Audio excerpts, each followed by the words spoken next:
Good morning, Super Readers! Thank you for joining us in our Valley PBS classroom.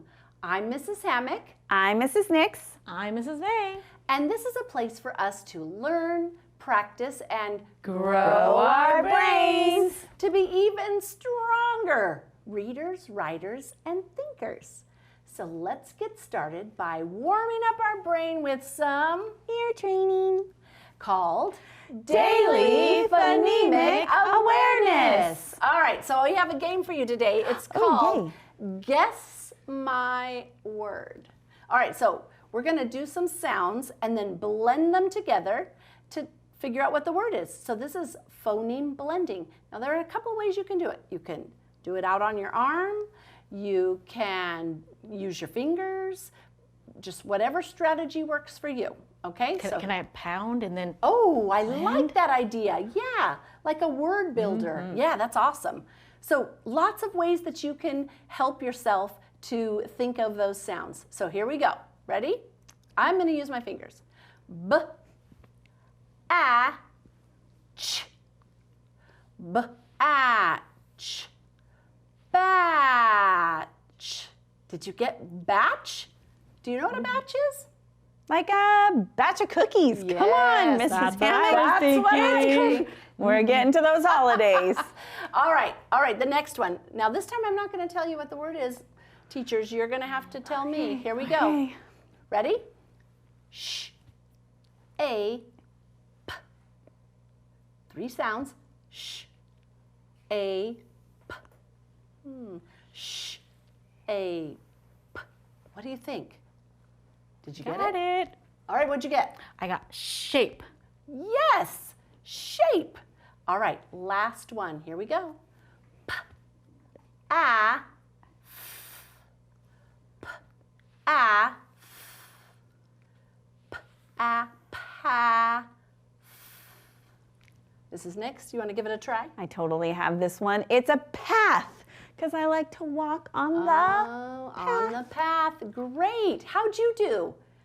Awesome. You're training your ears and getting them warmed up.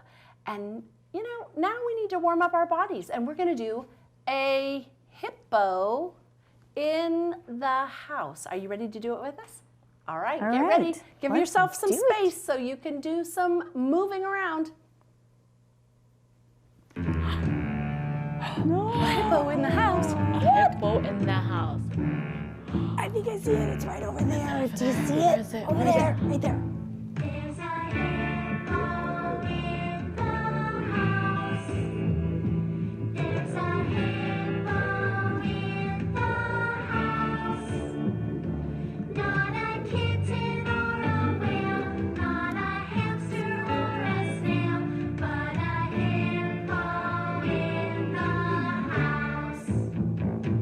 There's a hippo in the house. There's a hippo in the house. Not a penguin or a puppy, not a hedgehog or a guppy, but a hippo in the house.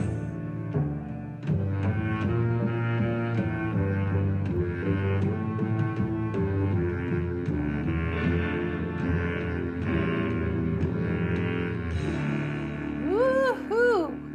All right. So fun to walk like a hippo. Really? Isn't that Yeah, fun? that's good. I'm gonna have to love do a walking little like more of that. that. Hippo. Okay, are you guys ready? I think so. We'll warm up. Let's get ready to learn our phonics of the week. All right, well, see you have later. fun. We'll see ya. Okay, so Super Readers, don't forget this week is a review week. All week we have been practicing our digraphs, and this is a sound that you've learned with Mrs. Hammack already. Remember, digraphs just means that they are 2 letters, and when we put them together, they make a new sound. So let's review our digraph for the week. Okay, ready? We have the SH, and the SH says shh. Good job. We have the CH and the TCH, and they both say the same sound. It says ch. Good, like cheese. Good job. And TH says f. Good, like thumb WH says hoa, hoa. Good, like whale. The PH says good, like Phil. Remember my friend Phil? It does sound like the F, but we can also spell that sound with a PH, so it's considered a digraph.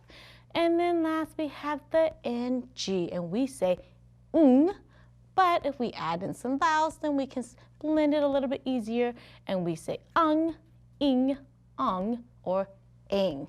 And so those are our digraphs for the week that we are practicing. Now, let's get ready to build some words. And I'm going to have my friends come and help us build words with digraphs. Let's see. There they are. Hi, Mrs. Vang. Hello, friends. And if you're at home, make sure that you guys have a pencil or a whiteboard or something to write on because we're going to be building words. Can you guys help me build words? Yes! Awesome. Okay. Now, here's my word. Are you guys ready? Let's build the word mash. Mash, because you know what's coming up? Thanksgiving, and I like to mash potatoes. So mash. Okay, first let's segment. How many sounds do you hear in mash? Ready? Sh. How many sounds is that? I think it was 3. 3 sounds. Good job, Tina. That's what I said too. Oh, good job, Rita. Okay, what's the first sound in mash? Mash. Hey, that's the M. That is the M. Good job. Mash. Good. Let's put it up here so we can see. What says That's an A. That's an A. Good job. Mash. And what sound do you hear at the end? Oh, this is one of my favorites. It's the shell card. 'Cause Good guess who has a job. shell? That's me, right. you. The mash. We hear the sh at the end, and you are right, Tina. Because Tina does have a shell, and shell starts with a sh, S-H. Good job building mash. Okay, but now I have a challenge. Now, can you guys change it to the word math? Like I like to add in math. Math. Oh, how do we do that? I think I know. Okay. Tina was helping me practice this the other day. Oh, I'm so glad you have such good friends. Okay. And the they're going to stay there because that's still it needed. But the shh, we're going to take that away and we're going to put the, Good job. and that's the TH for the thumb card. Good job. So we change mash to math by adding that sound TH. Awesome job. You guys are doing such a great job. Thank you for helping. But I'm going to have my readers at home help me read this next sentence. All right. We'll All see you right, later. bye, you guys.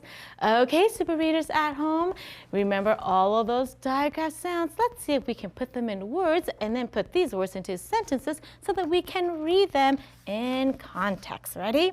Okay, reading fingers ready? Help me read the sentence.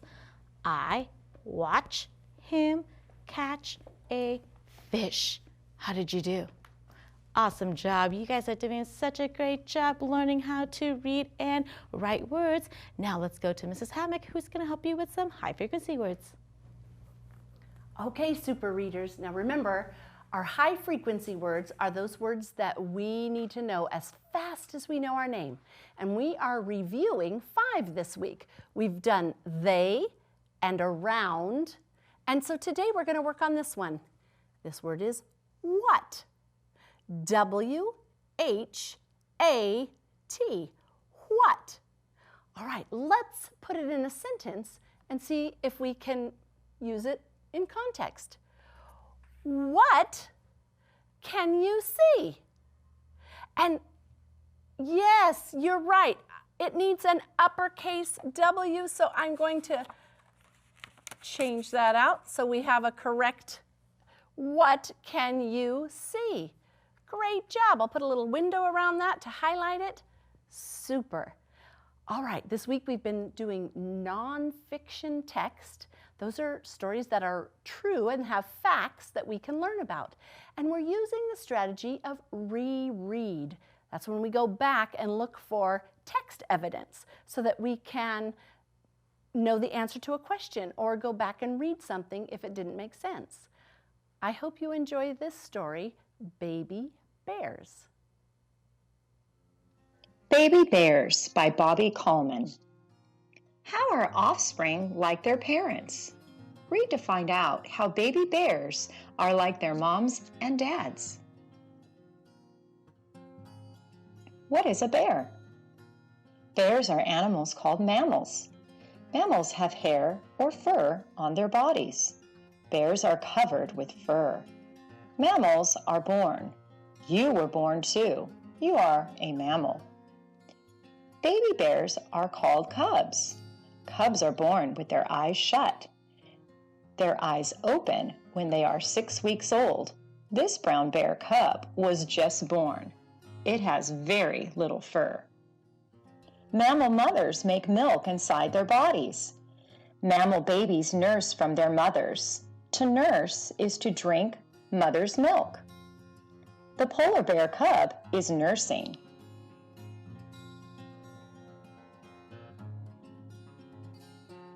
Kinds of bears. There are 8 kinds of bears. The bears shown on this page are an American black bear, a brown bear, and a polar bear. These bears all live in North America. American black bears can be different colors. What color is this black bear? There are different kinds of brown bears. These grizzly bears are one kind of brown bear. Polar bears have white fur. They live in a cold place called the Arctic. People who study bears once thought that giant pandas were raccoons. Now people think that these animals are bears. There are not many giant pandas left in the world. Giant pandas live in China. What animal did people used to think giant pandas were? Reread to check your understanding.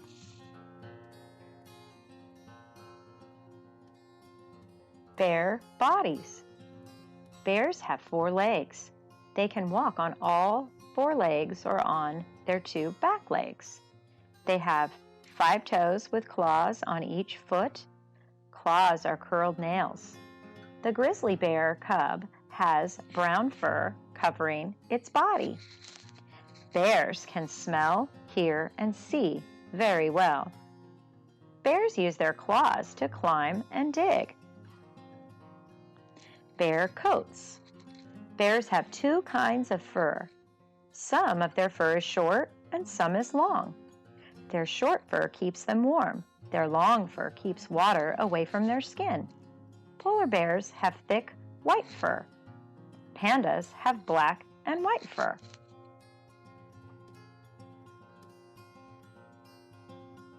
Bear families. A bear family is made up of a mother bear and her cubs. Most mother bears have litters of cubs. A litter is 2 or more babies that are born at the same time. This mother grizzly bear has 3 cubs. This mother bear is teaching her cubs how to climb a tree. Mothers also teach cubs how to groom their fur and stay clean. Cubs stay with their mothers until they are 2 to 3 years old. They watch their mothers to learn how to live on their own.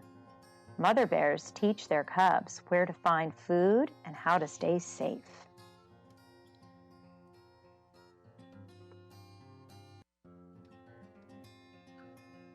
What do bears eat? Most bears are omnivores. Omnivores are animals that eat both plants and animals. Bears eat honey, berries, leaves, and eggs. They also eat insects, fish, and other animals. Polar bears are carnivores. Carnivores eat mainly other animals. Pandas are herbivores. Herbivores eat mainly plants. Pandas eat plants called bamboo. Bear habitats. Bears live in different places. The natural place where a bear lives is called its habitat. Many bears live in forests. Forests are habitats with many trees. Some bears live on mountains.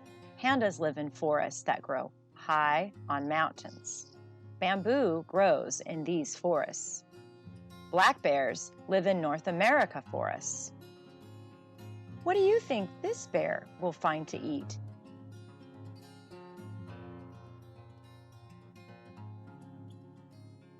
Winter sleep.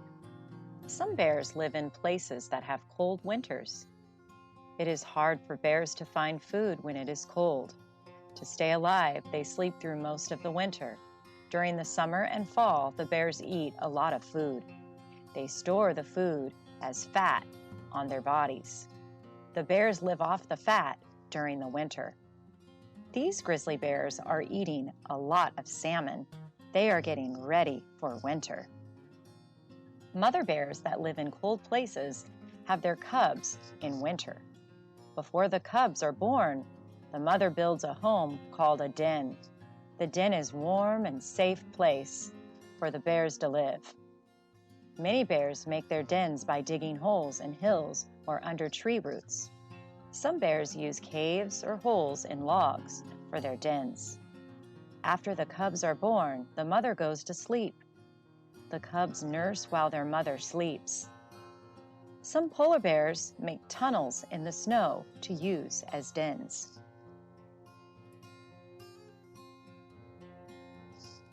Cubs grow up. Each bear goes through a set of changes called a life cycle. A life cycle starts when a cub is born. The cub grows and changes. It then becomes an adult bear. These pictures show the life cycle of an American black bear. Adult bears can make babies. A black bear cub drinks its mother's milk. Soon, the cub leaves the den. It still nurses, but it starts eating other foods, too. The cub becomes an adult when it is 3 to 5 years old. This mother bear and her cubs are looking for food in a forest. The cubs will soon start living on their own and finding food for themselves. The black bear cub has just left its den. It is starting to learn about the world. The cub will quickly find out why it should not play with skunks.